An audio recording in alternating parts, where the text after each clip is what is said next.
Assalamualaikum warahmatullahi wabarakatuh. Hari ini Waalaikumsalam. kami Waalaikumsalam akan warahmatullahi wabarakatuh. menjelaskan tentang tugas proyek kami tentang etika profesi, yakni tentang analisis fenomena ilegal dan konteks dan upaya penanggulangannya di era digital. Sebelum kami memulai materi, izinkan kelompok kami memperkenalkan terlebih dahulu. Nama saya Muhammad Ramadan, NIM 12.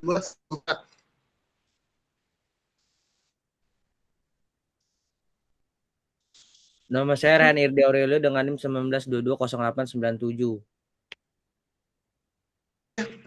Dengan saya Anas Malik dengan NIM 1922 1117. Saya Muhammad Ferry dengan NIM 19220924.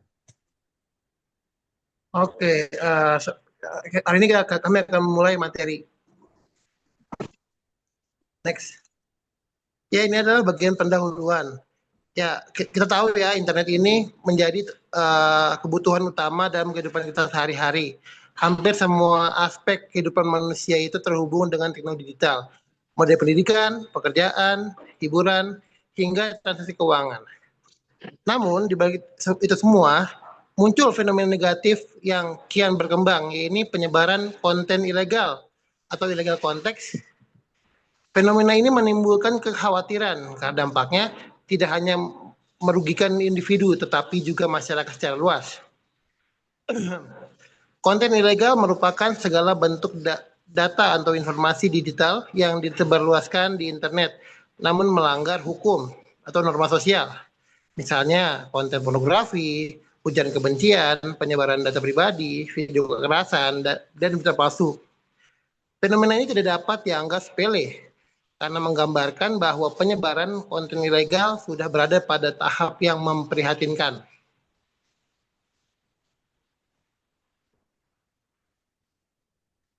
Kemudian ini adalah kajian literatur.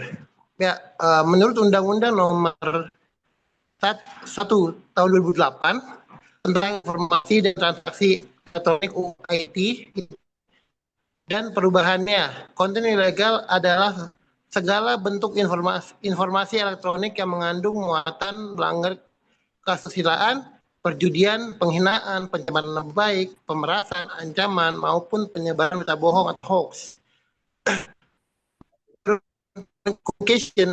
Commission 2003, illegal konten merupakan segala tentang hukum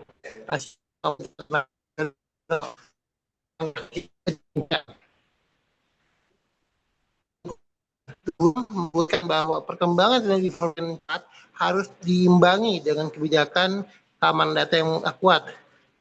Karena kemudahan akses tanpa pengawasan dapat menimbulkan penyalahgunaan informasi. Next. Ini adalah metode penelitian. Penelitian ini menggunakan metode studi literatur dengan pendekatan deskriptif atau kualitatif. Data dikumpulkan dari berbagai sumber seperti jurnal ilmiah, laporan pemerintah, data teknologi, dan buku-buku yang relevan. Tahapan penelitian meliputi: 1. Mengumpulkan literatur terkait konten ilegal dan regulasi digital. 2. Mengidentifikasi penyebab, motif, dan dampaknya. 3. Menganalisis upaya pencegahan yang telah dilakukan pemerintah dan masyarakat. 4. Menyusun kesimpulan serta merekomendasi berdasarkan hasil analisis. Untuk selanjutnya akan dijelaskan oleh Saudara Rehan. Ya, di sini ada bagian pembahasan dan analisis dan kasus. Fenomena ilegal konteks merupakan permasalahan yang kompleks dan terus berkembang. Berdasarkan hasil analisis, penyebaran konten ilegal dapat terjadi karena kombinasi faktor sosial, teknologi, dan perilaku pengguna. Next.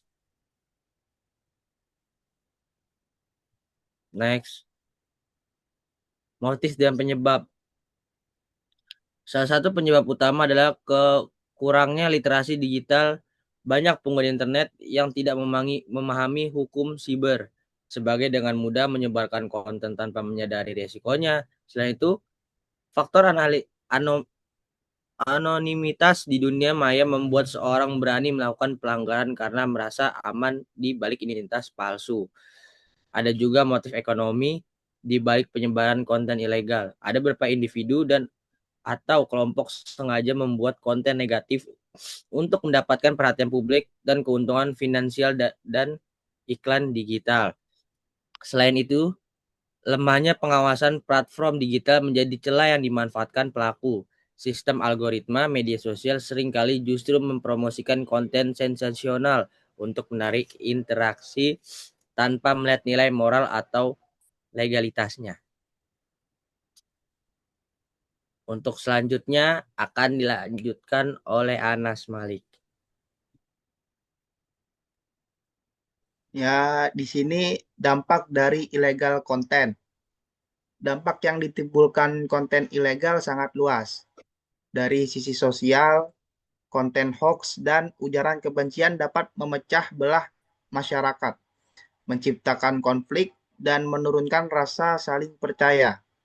Dari sisi psikologis, korban penyebaran data pribadi sering mengalami tekanan mental dan trauma.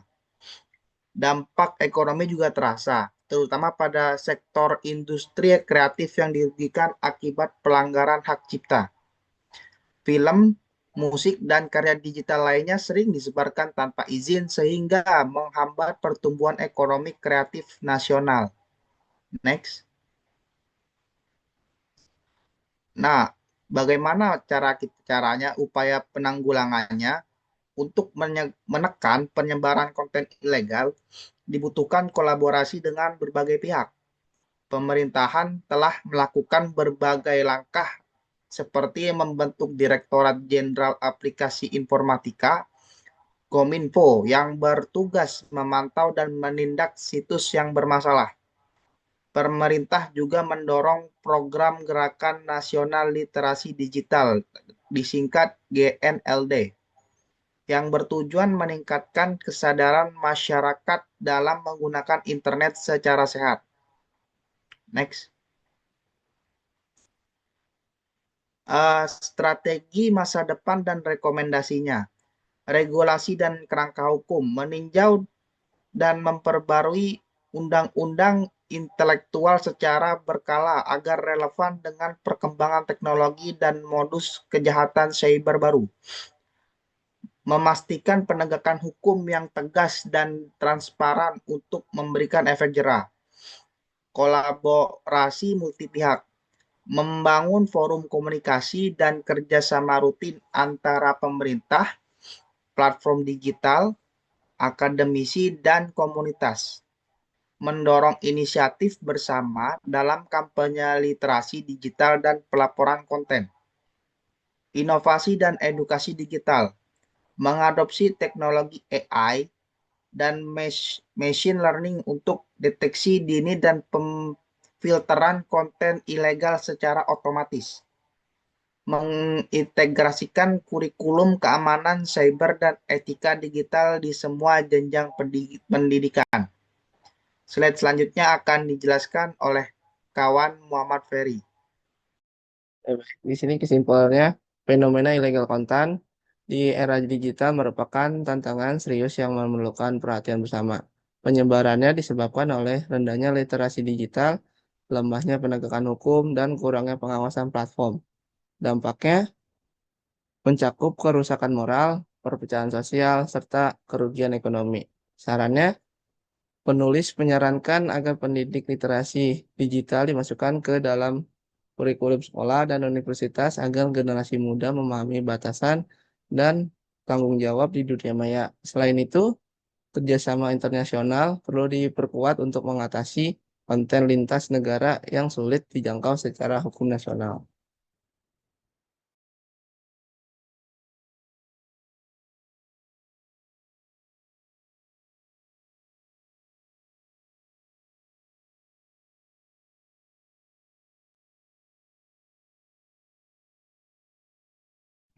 Berikut merupakan referensi yang kami dapat dari berbagai platform.